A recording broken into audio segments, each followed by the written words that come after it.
Vamos a leer desde el versículo 38 hasta el 42. Dice la palabra del Señor: Oíste que fue dicho, ojo por ojo y diente por diente.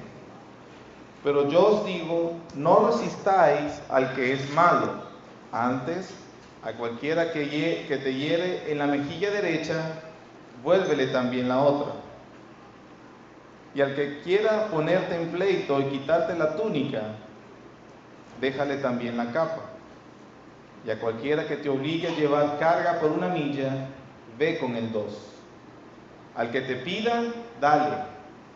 Y al que quiera tomar de ti prestado, no se lo rehuses. El cristiano y la venganza.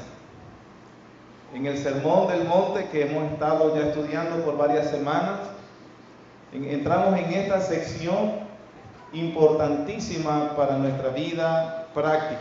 No que las otras no hayan sido importantes, ¿cierto?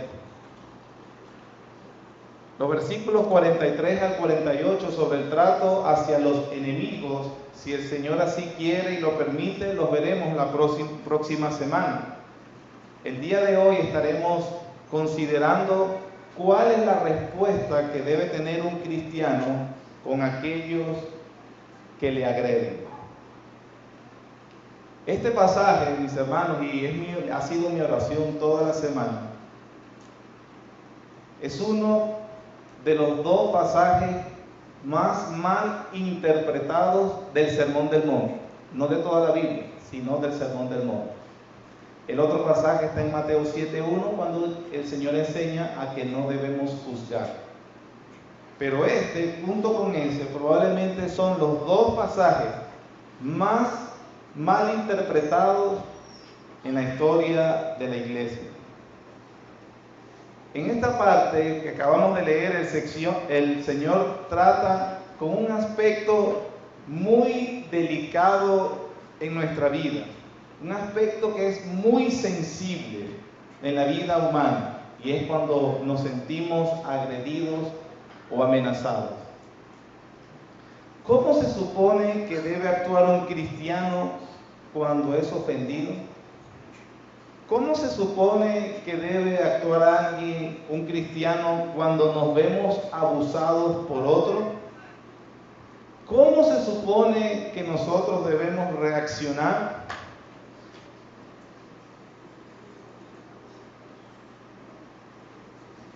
Moisés dijo en el Antiguo Testamento, ojo por ojo y diente por diente. ¿Qué lugar tienen esas palabras en el reino del Señor Jesucristo? ¿Cómo las debemos interpretar? Son precisamente estas dudas las que el Señor trata de responder a través de los 4 ejemplos que Él da. Nos dice entonces qué debemos hacer cuando alguien te quiere herir físicamente, cualquiera que te hiera en la mejilla derecha. Nos da un segundo ejemplo cuando alguien quiera quitarte un derecho o gozar de un derecho que tiene, cualquiera que te quiera poner en pleito y quitarte la túnica. Nos da un ejemplo de cuando alguien quiere abusar de su autoridad sobre nosotros, cualquiera que te obligue a llevar una carga por una milla. Y también entonces nos da un ejemplo cuando alguien se quiere meter con tu dinero o con nuestro dinero, al que te pida, dale. Como vemos, son 4 ejemplos muy sensibles en nuestra vida, porque definitivamente no queremos ni nos sentimos cómodos con alguien que nos quiera agredir físicamente, se quiera meter con algún derecho personal, que se metan con el dinero o con la propiedad de cada uno de nosotros. Seguro cada uno de nosotros ha estado enfrentando de alguna manera un problema en cualquiera de estas áreas, si no las 4. Y la verdad es que probablemente nos hemos sentido amenazados,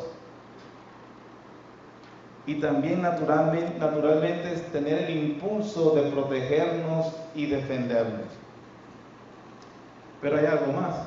Debido a la corrupción que permanece en nosotros, no nos parece suficiente con, obviamente, ejercer un derecho legítimo a defendernos, sino que también a veces desarrollamos la capacidad para contraatacar.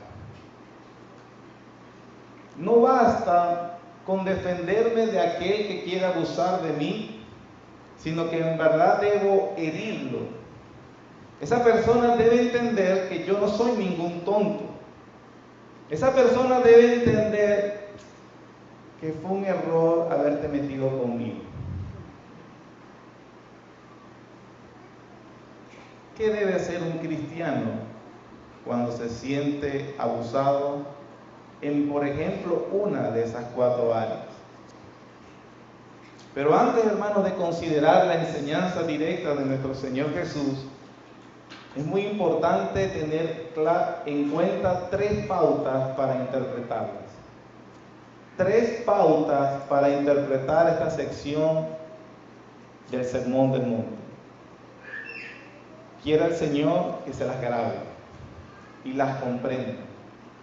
Y que antes que todo, antes de reaccionar como que no es lo que está enseñando el sermón, permita el desarrollo para justificar lo que le voy a decir. 3 pautas importantes para interpretar correctamente los ejemplos que está dando el Señor Jesucristo acá. Primera pauta. Esta sección del Sermón del Monte que acabamos de leer no fue dada con el propósito de constituirse en un código de conducta que regulen la manera en que los estados deben lidiar con el mal. Repito, esta sección del Sermón del Monte no fue dado con el propósito de constituirse en un código de conducta que regule la manera en que los estados deben lidiar con el mal. En la historia de la iglesia ha habido muchas ocasiones y ejemplos donde las personas maltrataron y malinterpretaron estas palabras del Señor Jesús. Allí dice: no resistáis al malo. Significa que resistir activamente el mal es algo que está prohibido por el Señor Jesucristo. Uno de los ejemplos más prominentes de esa mala interpretación fue por el escritor ruso León Tolstoy. León Tolstoy hablaba en uno de sus escritos, es muy famoso, es un intelectual muy respetado y reconocido mundialmente, y hablaba acerca de ese versículo, y él impuso para aquellos que siguieron su forma de pensar la resistencia pasiva. Quien fue uno de los que más se llenó de la enseñanza de León Tolstoy fue Gandhi. Y entonces ellos decían: León Tolstoy, por las palabras que él malinterpretó de acá, él dice que según esto está prohibido por los estados y los gobiernos. El Señor Jesucristo prohibió resistir el mal. Significa que no debe haber ejércitos, no deben existir las armas, no deben existir los policías, no deben existir los tribunales.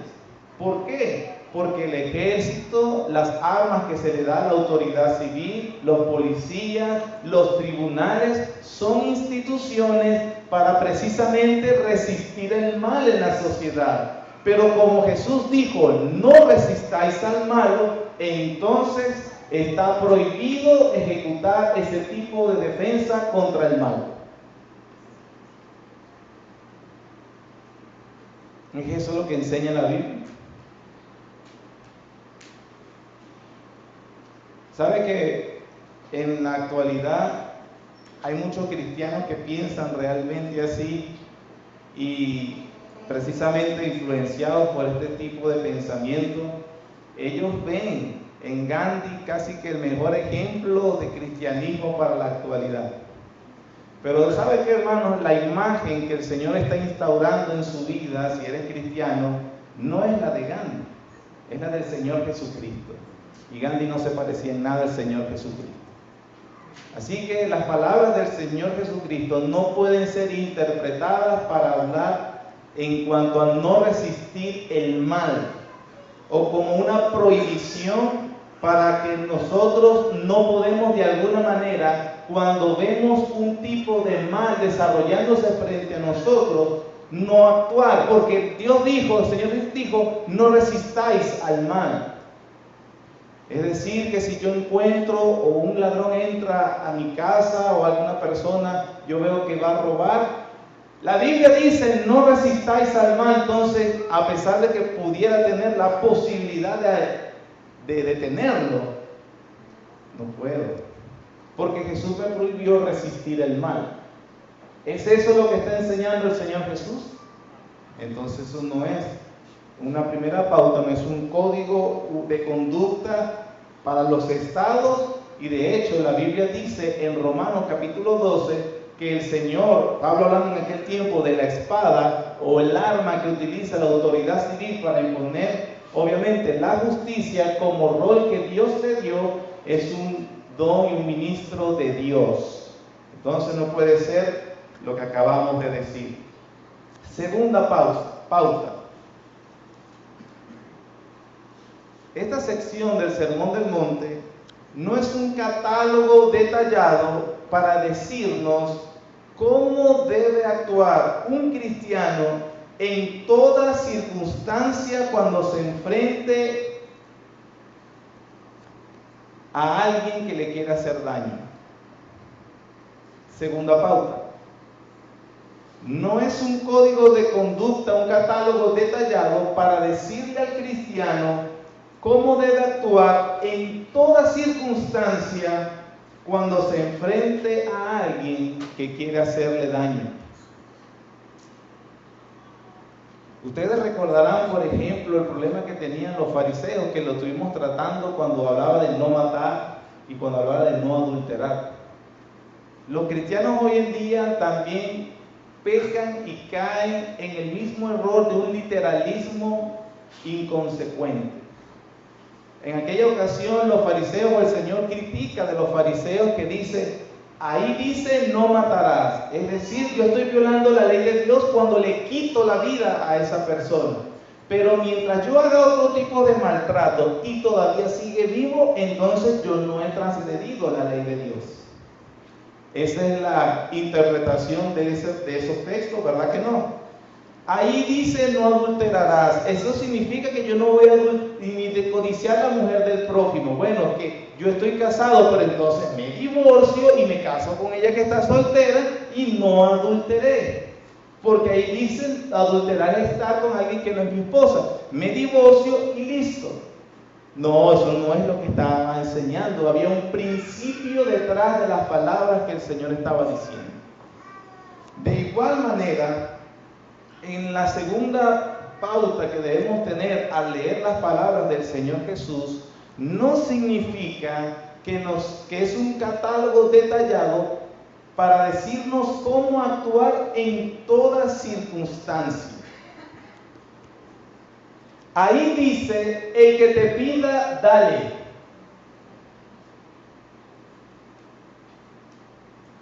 Mañana tengo que salir a Caracas y realmente el transporte público está difícil.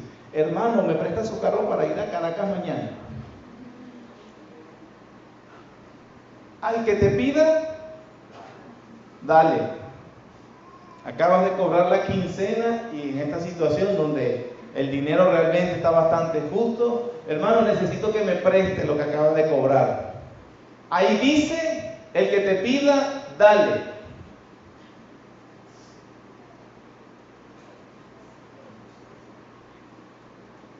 Debes dárselo, hermano. Bueno, aquí tengo estas 2 harinitas para mi familia para esta semana. Llegó alguien y pidió la harinita y no hay más, ni más dinero. Ahí dice, al que te pida, dale. ¿Y qué pasó con la comida? Se la regalé al que me la pidió, porque en las calles hay ciertas personas pidiendo, entiendo que hay personas en verdadera necesidad y pobreza y mientras podamos ayudarles se les ayuda, pero muchas personas también sabemos que han desarrollado la habilidad de vivir de los demás. pidiendo y pidiendo, no quieren trabajar en ninguna cosa, no hacen nada para ganarse la vida, no hacen nada. Algunos inclusive piden para drogarse y para seguir en la borrachera. Y entonces esta persona nos llega y nos pide. Ahí dice que te pida, dale. Debes darle, aunque tú estás consciente que lo va a utilizar para drogarse, para beber, para hacer muchas cosas. ¿Debes hacerlo? Por supuesto que no. Entonces, las palabras que se pronuncian acá no son un catálogo detallado para decirnos cómo debe actuar un cristiano en toda circunstancia. Una cosa es tener un problema incidental, como en el primer caso, cuando las personas, un problema incidental, y otra cosa donde hay una ofensa, una querella, una discusión. Y otra cosa es alguien que te está apuntando a la cabeza y que quiere matar a ti y a toda tu familia. La Biblia enseña qué hacer en cada circunstancia. Tercera pauta. Esta sección no debe ser interpretada de tal manera que nulifique otras enseñanzas de las Escrituras. Hay un principio de interpretación básico que todo creyente debe conocer. Se llama analogía escritura. Analogía escritura significa que no podemos leer una parte de la Biblia, llegar a una interpretación de esa sección y que cuando vemos otra parte de la Biblia, entonces las dos interpretaciones se contradicen. El principio de analogía escritura dice que una de las dos interpretaciones está incorrecta, porque la Biblia no se contradice a sí misma. Entonces, este pasaje, por ejemplo, no resistáis al malo, es uno de los pasajes favoritos de los pacifistas. Los pacifistas no son los pacificadores que habla el Señor en Mateo capítulo 5. ¿Sabe qué es un pacifista? Aquellos que dicen, al igual que León Tolstoy, que no debería haber ningún tipo de armas porque eso sería contradecir las palabras del Señor o desobedecerlas, que no debería de haber nunca ningún tipo de guerra, porque todas las guerras son malas. Eso no es algo que enseña la Biblia. Porque si no, entonces tendríamos que desestimar, botar, quemar el Antiguo Testamento. Le doy un ejemplo moderno. En la Segunda Guerra Mundial, usted conoce la historia acerca del nazismo y Hitler y cómo él cubrió a Alemania y luego de Alemania quiso extender su nacionalsocialismo y envolver a la gente en toda esa masacre, matando mayormente a judíos y a todo aquel que se opuso a ese régimen. ¿Cómo fue que se detuvo el avance del nazismo? La colisión de los aliados que obviamente intervinieron contra la Alemania nazi. Los pacifistas dirían, bueno, si el Señor quiere detiene a los nazis, pero nosotros no vamos a hacer nada, que hagan todo lo que quieran con nosotros.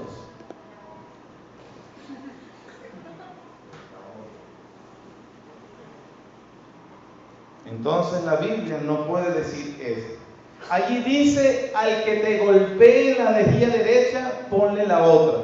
Eso es una manera de provocar. Imagínate que alguien me da acá y yo digo, espérate, ¿qué estoy haciendo? Es una manera provocadora. No soy Rocky. No, lo estoy cansando con... ¿Sabía usted, por ejemplo, que ni siquiera nuestro Señor Jesucristo actuó así? Juan capítulo 18.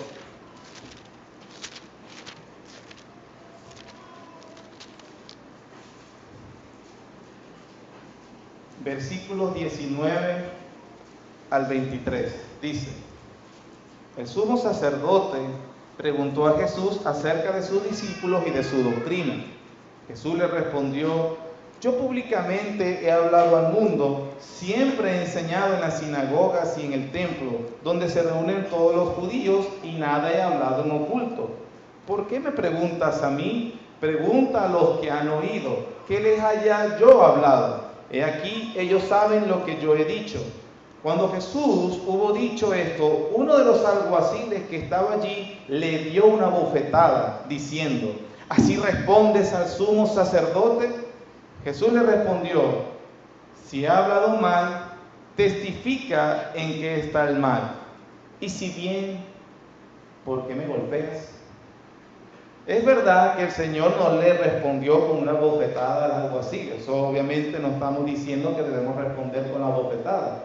Pero las palabras del Señor indican que el Señor Jesucristo lo enfrentó y le hizo que ver razonar: lo que estás haciendo está mal y no lo estés haciendo. ¿En dónde está el mal para que me estés abofeteando? El Señor Jesucristo. Y no dijo: ya va, algo así, pero faltó la otra. Entonces, hermanos, tenemos que tener cuidado con ese tipo de interpretaciones que va a hacer parecernos más a Gandhi, pero no al Señor Jesucristo. ¿Qué tenemos entonces tener en cuenta? El principio que está enseñando el Señor, tal cual como el no matarás. ¿Qué principio había detrás de la ley de no matar? También con el no adulterarás. ¿Qué principio había con no adulterar? Con jurar falsamente. ¿Qué principio había en jurar falsamente? Y aquí entonces el Señor está diciendo y enseñando acerca de la venganza personal. ¿Cuál es el principio? Versículo 38. Oíste que fue dicho: ojo por ojo y diente por diente. Pero yo os digo, no resistáis al que es malo, antes a cualquiera que te hiere la mejilla derecha, vuélvele también la otra. ¿Cuál es la cita que está haciendo el Señor Jesucristo? ¿A qué mandamiento de la ley se está refiriendo y cuál es la interpretación incorrecta que Él quiere corregir, que se estaba enseñando para aquel momento? El Señor está citando obviamente Éxodo 21, Levítico 24 y Deuteronomio 19. Esas son las tres secciones del Antiguo Testamento que se cita: el ojo por ojo, diente por diente, pie por pie. Vamos a revisar uno de estos pasajes porque realmente enseñan lo mismo. Deuteronomio capítulo 19.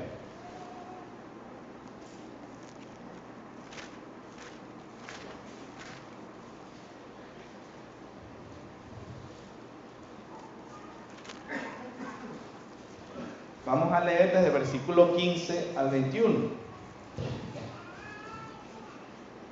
Dice: no se tomará en cuenta a un solo testigo contra ninguno en cualquier delito ni en cualquier pecado, en relación con cualquier ofensa cometida. Solo por el testimonio de 2 o 3 testigos se mantendrá la acusación. Cuando se levantare testigo falso contra alguno para testificar contra él, entonces los 2 litigantes se presentarán delante de Jehová, observe bien, delante de los sacerdotes y delante de los jueces que hubiere en aquellos días. Versículo 18: y los jueces inquirirán bien, y si aquel testigo resultare falso y hubiere acusado falsamente a su hermano, entonces haréis a él como él pensó hacerle a su hermano, y quitarás el mal de en medio de ti. Y los que quedaren oirán y temerán, y no volverán a hacer más una maldad semejante en medio de ti. Y no le compadecerás, vida por vida, ojo por ojo, diente por diente, mano por mano, pie por pie. El Señor está diciendo: oíste que fue dicho, mas yo os digo. Si los fariseos estaban citando la ley de Moisés tal cual, ¿cuál era el problema entonces? ¿Qué es lo que está corrigiendo? Como les dije, Deuteronomio 19 que le acabamos de leer, Levítico capítulo 24 versículo 19 y Éxodo 21, 22 están hablando acerca de la ley del talión o la ley de la retaliación. Como vimos en detalles, es una ley que está dirigida a quienes dirigían los asuntos civiles del pueblo de Israel. Era una presentación ante los jueces. Por el delito que se hubiese cometido, había unas acusaciones. Ellos debían investigar, debía haber un proceso justo, una investigación. Y una vez que a través de la investigación investigación, ellos llegarían a la conclusión de que estaba haciéndose algo daño, entonces ellos ejecutarían el juicio ojo por ojo, diente por diente, sin comparecerse. La ley de la retaliación era precisamente la manera como Dios instituyó para los gobernantes de Israel cómo ellos iban a inquirir cualquier pleito. Esta ley se puso, hermanos, no para promover la venganza, sino para disminuirla, la venganza personal. Que al mismo tiempo que yo me sentía dañado, abusado por alguien, yo le iba a responder con la misma manera. Pero Dios lo prohibía y decía, no, vean los jueces, expongan el caso, cuando investiguen bien y obviamente ya tengan todos los elementos para sentenciar, allí entonces habrá una sentencia contra el injusto o el que inquirió en el delito. La ley entonces tenía el propósito de reducir o retener las venganzas personales y dejar que esas venganzas las ejecutara el Señor. ¿Cómo? A través de las autoridades civiles impuestas en Israel. Que era entonces lo malo que estaban haciendo los fariseos. Ellos estaban tomando esa sección de la ley precisamente para promover la venganza personal. La ley dada para restringir la venganza personal, la estaban utilizando y violentando para promover y cultivar la venganza personal. Ojo por ojo y diente por diente. ¿Estamos bien entonces en el punto, hermanos? ¿Qué era entonces lo que la ley del Señor enseñaba con respecto a la venganza personal? Esa es otra cosa. El Dios del Nuevo Testamento, Jesús, me gusta más que el del Antiguo Testamento, porque Él aquí no, tranquilo, el que te quiere herir no le responda, Él no quiere hacer mal. En cambio el del Antiguo era ojo por ojo y diente por diente. Mire, eso es algo lo más alejado de la verdad. ¿Qué enseñaba? Acabamos de decir que eso era la manera como las autoridades civiles aplicarían el castigo. ¿Qué enseñaba el Antiguo Testamento y qué ignoraban los fariseos con respecto a la venganza personal? Levítico capítulo 19.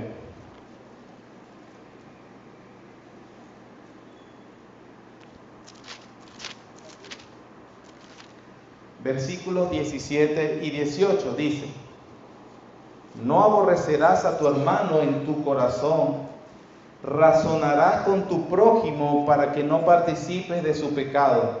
Versículo 18, ¿qué? No te vengarás, ni guardarás rencor a los hijos de tu pueblo, sino amarás a tu prójimo como a ti mismo, yo Jehová. Proverbios capítulo 20.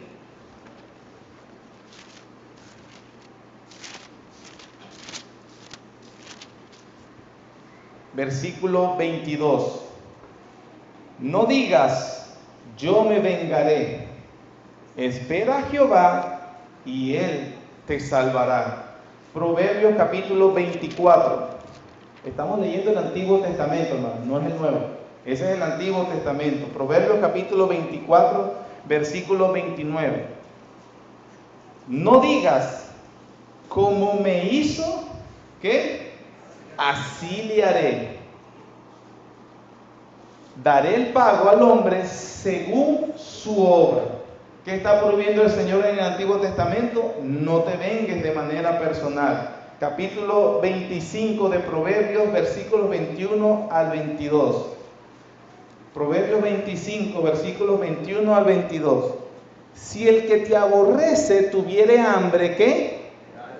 Dale de comer pan. Y si tuviere sed, dale de beber agua, porque ascuas amontonará sobre su cabeza y Jehová te lo pagará. Por un lado vimos el principio de la ley de la retaliación con respecto a llevar los casos graves a los jueces y que los jueces hagan el debido proceso, y una guía de parte del Señor a las autoridades civiles cómo debían castigar a los delincuentes.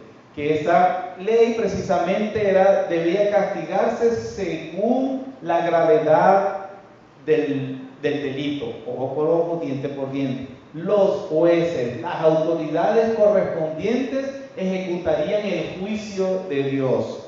En cuanto a la venganza personal que acabamos de leer en esta serie de versículos, no debes vengarte. No debes vengarte. El Señor Jesús, entonces, mis hermanos, no está enseñando una ley nueva. No está inventando una manera nueva de comportarse. Está que, como lo ha hecho en los anteriores ejemplos, aplicando correctamente la ley santa, buena y justa del Señor.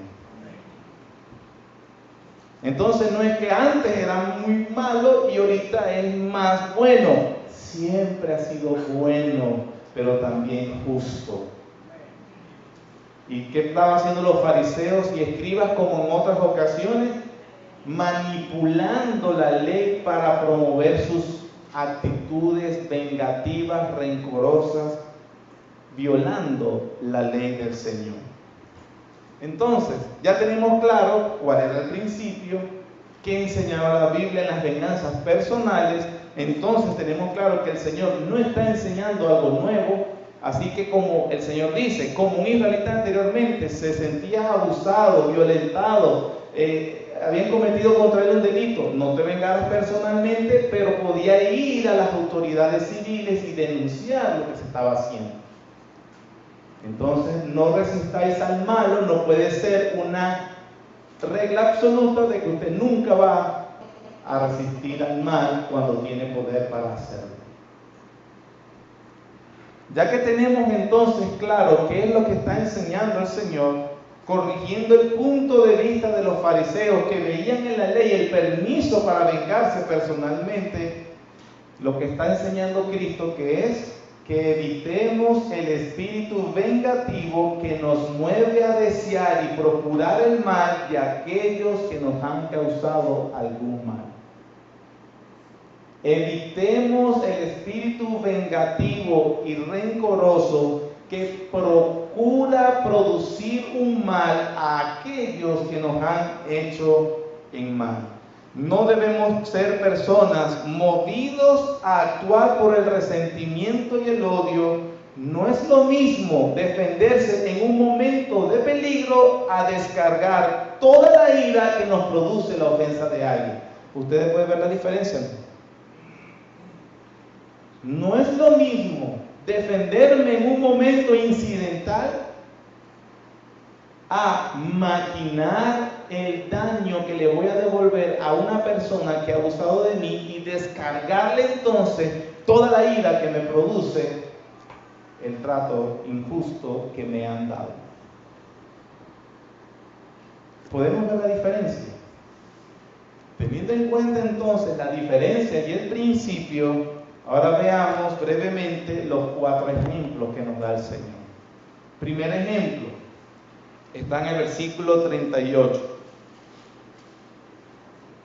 A cualquiera que te hiera en la mejilla derecha, vuélvele también la otra. Es decir, una agresión física.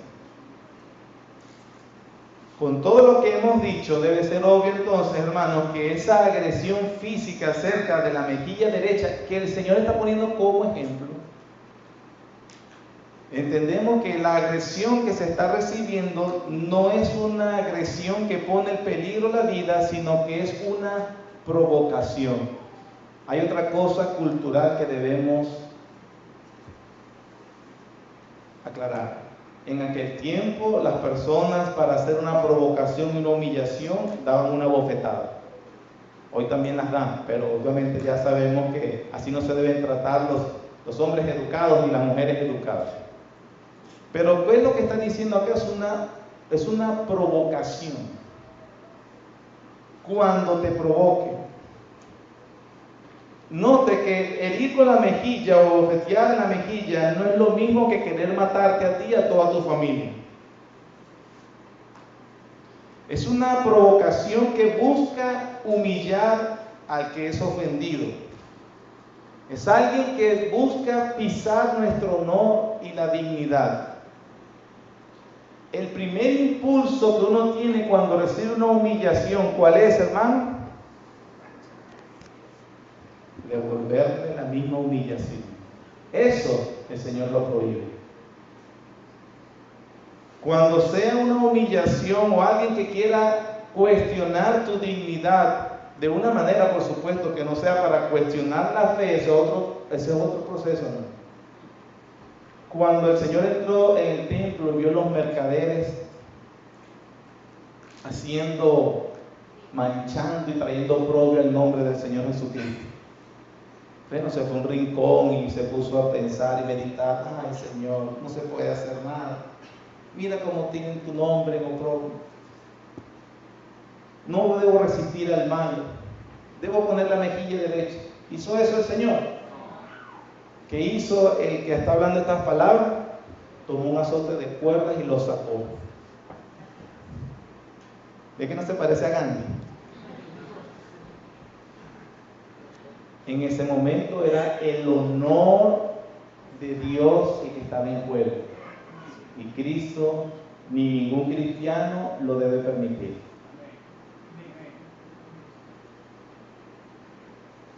El honor de Dios es más importante que cualquier cosa.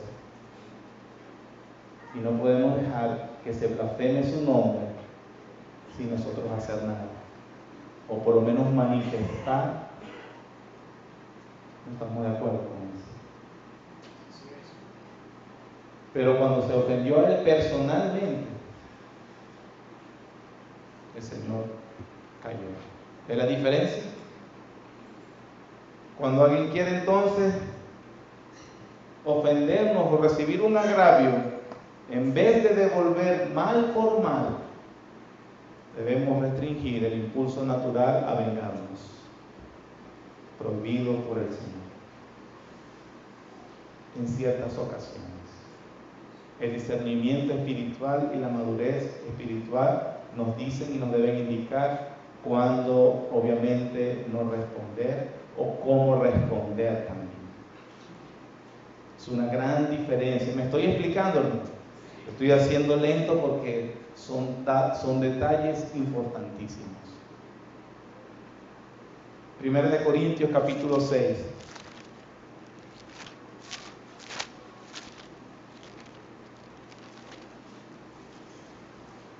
Versículo 7. Versículos 7 al 8. Así que, por cierto, ya es una falta entre vosotros que tengáis pleitos entre vosotros mismos. ¿Por qué no sufrís más bien el agravio? ¿Por qué no sufrís más bien el ser defraudados?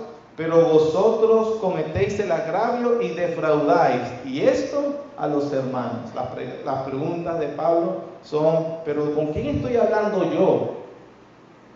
No puedes pasar por alto esa ofensa. No puedes recibir ese agravio y no tener que responder por cualquier ofensa menor o cualquier cosa que sea personal. Te vas a meter en todo pleito posible. Vas a discutir cada vez que alguien sienta que alguien está abusando de algo de ti. El Señor Jesucristo nos está diciendo: no lo hagas. No te involucres en cualquier pleito a cada momento. No seas un pleitista. Luis estaba discutiendo. ¿Cuándo no? Él todo el tiempo está discutiendo por cualquier tontería. No debemos ser reconocidos como personas así. Primera carta de Pedro, capítulo 2.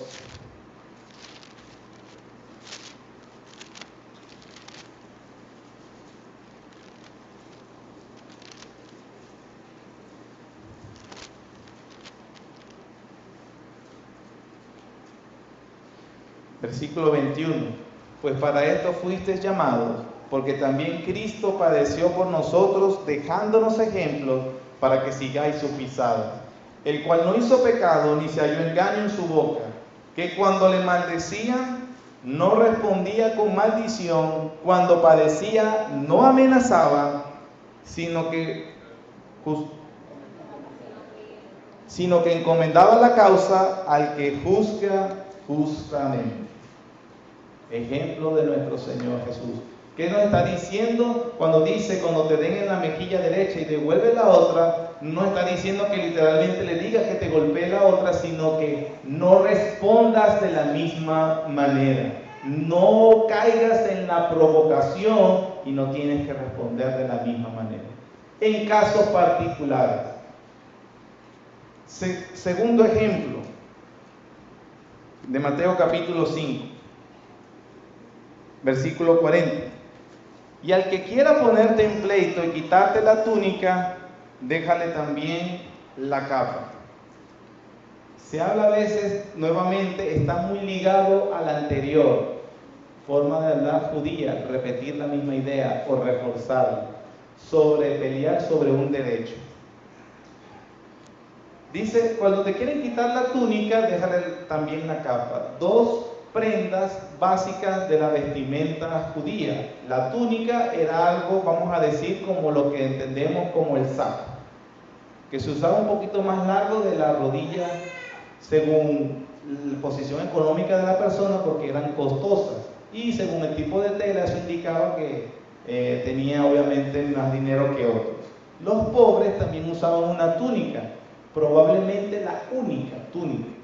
Pero había otra cosa que también usaban, que era la capa, tal cual, una especie de capa que los ayudaba a cubrirse en el invierno de mucho frío, y también cuando llegaban en aquellos lugares una tormenta de arena, y era una manera también de cubrirse con el sol también si estaban caminando. No lo vamos a buscar por el tiempo, pero en Éxodo 22, versículos 25 al 26, cuando un israelita había caído en pobreza, él entonces le pedía prestado al que sí tenía. Y una de las cosas que él dejaba como prenda era la túnica. De que yo te voy a pagar lo que me estás prestando, toma la túnica. Y a veces también la misma capa. Ahora, la ley del Señor permitía embargar sobre la falta de pago, podía embargar la túnica, pero le prohibía embargar la capa. Dicen eso en Éxodo capítulo 22, versículos 25 al 26, cuando le quitares prenda por asuntos de préstamo, no le quitarás la capa. En el día se la quitarás, pero en la noche cuando llegue, porque se refería a un préstamo a los pobres, en la noche cuando llegue, devuélvesela, porque esa es su manera de donde va a dormir. Es pobre, probablemente eso es lo único que tenía para dormir. Entonces el Señor prohibía, y un israelita podía decir por derecho divino, si llegaba el atardecer y no le había podido pagar a quien él le debía, por favor, devuélveme la capa, mañana veré cómo te pago lo que te dije que te iba a pagar hoy. En cuanto a los pobres, el Señor toma esa imagen sobre el derecho divino para no quitarle la capa, y cuando alguien te quiera meter en pleito, tú me debes por eso, dame la túnica, déjame la túnica porque tú me debes un dinero, entonces como que estás peleando por la túnica, bueno, toma la capa también.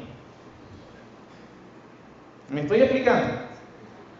Entonces, lo que era un derecho divino, el Señor, para no entrar en pleito nuevamente, igual que el anterior, para no ponerte en cualquier problema, entonces los cristianos se verán muchas veces en circunstancias donde será loable para el Señor ceder los derechos. Ceden derechos. De las cosas más básicas, estamos hablando de leyes hacia los pobres, es decir, lo más básico: no te metas en un pleito con la gente por tonterías.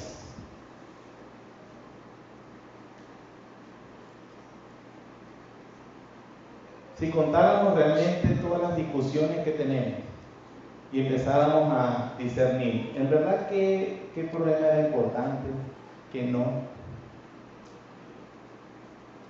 El Señor nos está diciendo: no te involucres en cualquier problema. No seas un pleitista nuevamente. Tercer ejemplo, versículo 41. Y a cualquiera que te obligue a llevar carga por 1 milla, ve con él 2. Yo sé que seguro conocían que para aquel tiempo y otros imperios, también los persas, aplicaban esta ley de obligar a aquellos que no eran soldados, a los ciudadanos normales, a llevar las cargas pesadas de los soldados. ¿Qué producía si usted estaba en el campo arando hoy, porque usted ya sabía que venía la época de la lluvia y entonces estaba trabajando la tierra y ahora voy a sembrar, que esta es la comidita que nos va a asegurar para los próximos 4 meses, y entonces usted está trabajando, usted sabe que no puede descuidar el arado, y entonces aparece una compañía de soldados y agarraban, mira tú ven acá, vamos a llevar esta carga por 1 milla. ¿Qué tipo de emociones surgirían ahorita? Pero estoy trabajando la comida, la tierrita, y tener que entonces llevar, que en ese momento un soldado romano era la autoridad para él. Total resentimiento, ira, molestia, bronca. Entonces, ¿qué nos está diciendo el Señor? Cuando haya alguien que de alguna manera tiene una figura de autoridad, nosotros pudiéramos decir gobierno, esposo, jefes, y tú percibes padres, digo cuando yo vivo en casa de mi padre, cuando nosotros no vivimos con nuestros padres, sino que ya obviamente hicimos otra familia, no son nuestra autoridad definitiva, pero mientras, como decía un amigo, tenía 40 años, pero mientras meta sus piernas debajo de mi mesa, usted hace lo que yo diga, y eso sí es verdad. Mientras duerma en el techo que yo le doy y coma la comida que yo compro, usted hace lo que yo diga, no me interesa si tiene 40 años. Eso para los padres que tienen hijos mayores y que creen que pueden hacer lo que quieren. No, no pueden hacer lo que quieren. Dios no nos da ese permiso. Esa es otra cosa, hermano. Pero cuando entonces tengamos ese tipo de provocaciones, ¿qué nos está diciendo el Señor?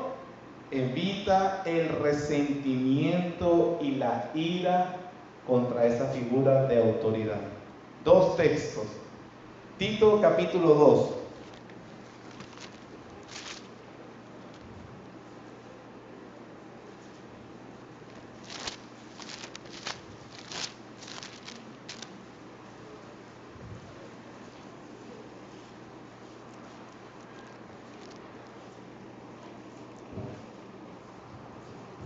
Tito capítulo 2, versículos 9 y 10.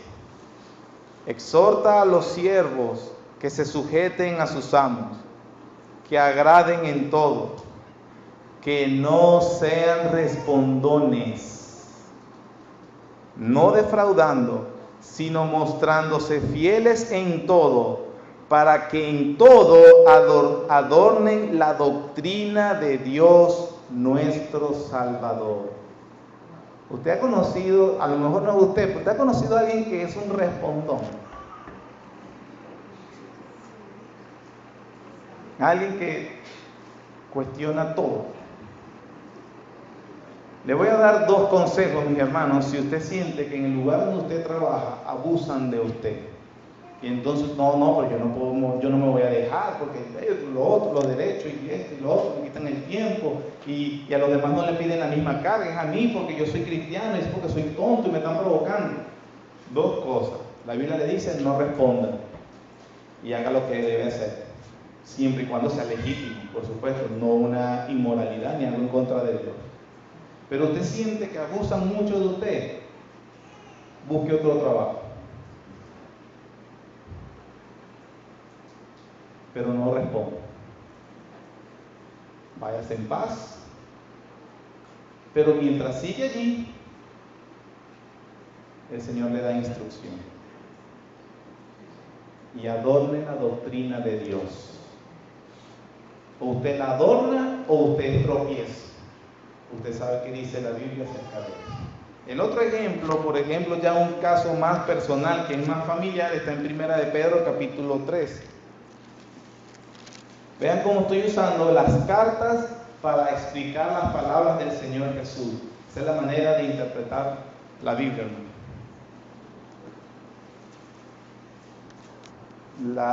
Las cartas a las iglesias para interpretar las palabras en los evangelios. Capítulo 3, Primera de Pedro, versículo 1.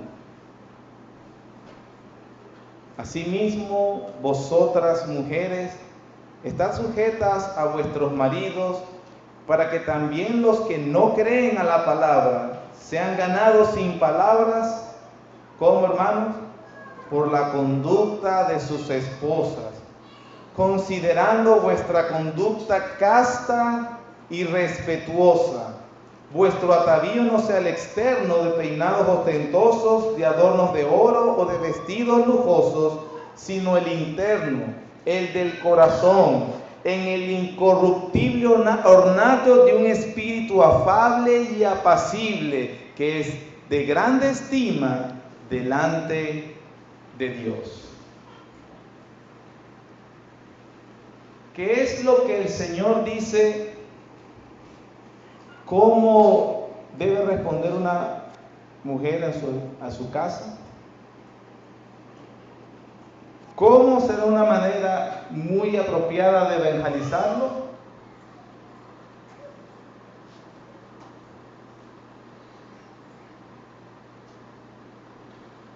Y él va a considerar la actitud casta y respetuosa en la que ella se dirige a su esposo.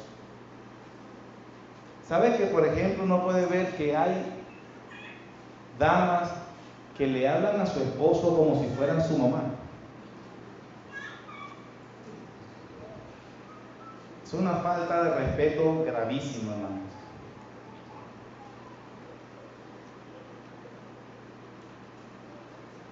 Y que el Señor dice que su espíritu debe ser incorruptible, de un espíritu afable y apacible.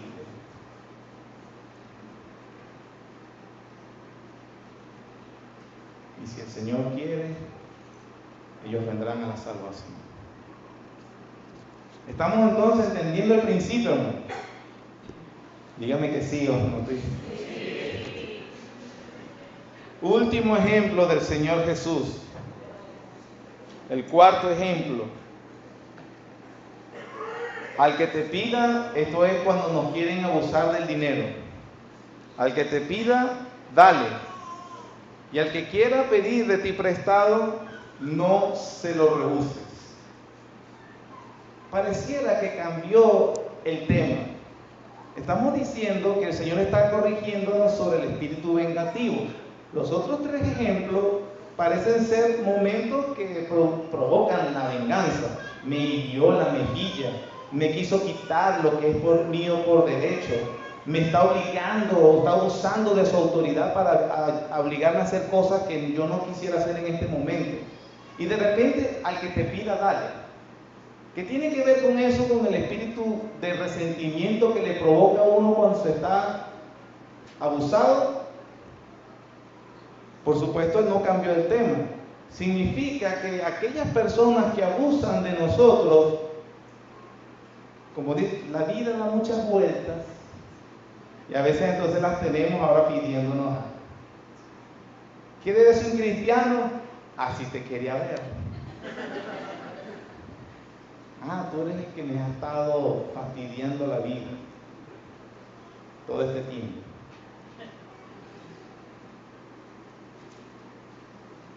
Al que te pida, dale.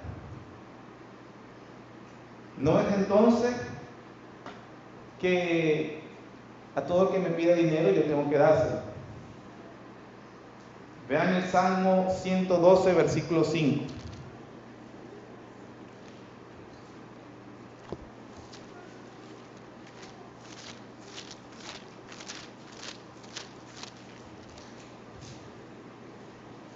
Salmo 112, versículo 5 dice: el hombre de bien tiene misericordia y presta. Sí, es verdad, el hombre de bien, el cristiano, tiene misericordia y presta. Segunda parte, gobierna sus asuntos con juicio. Es decir, esta persona tiene un criterio correcto cuando él sabe qué hacer y qué no hacer. Proverbios capítulo 3.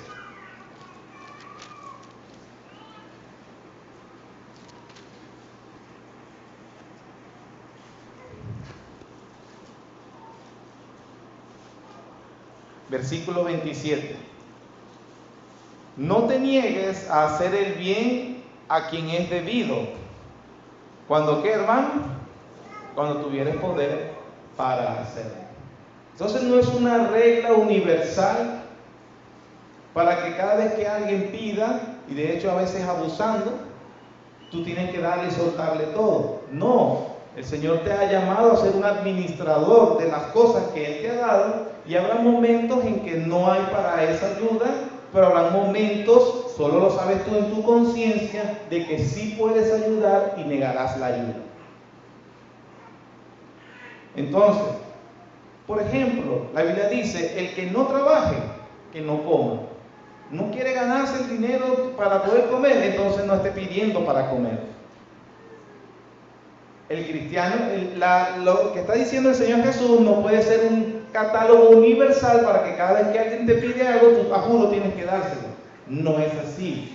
Debemos pensar bien las cosas y obviamente, conforme a lo que el Señor nos ha dado, ayudaremos o diremos no se puede.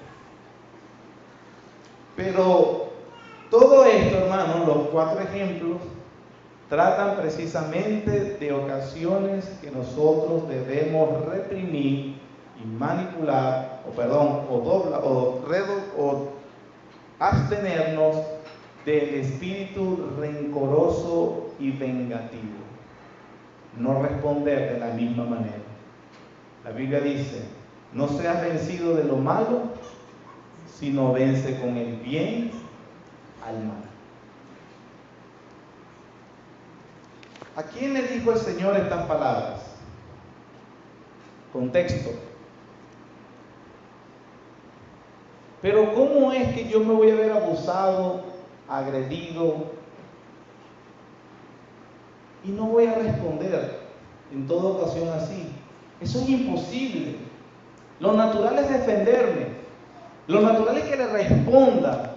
Lo natural es que yo le demuestre que no debe haberse metido conmigo nunca.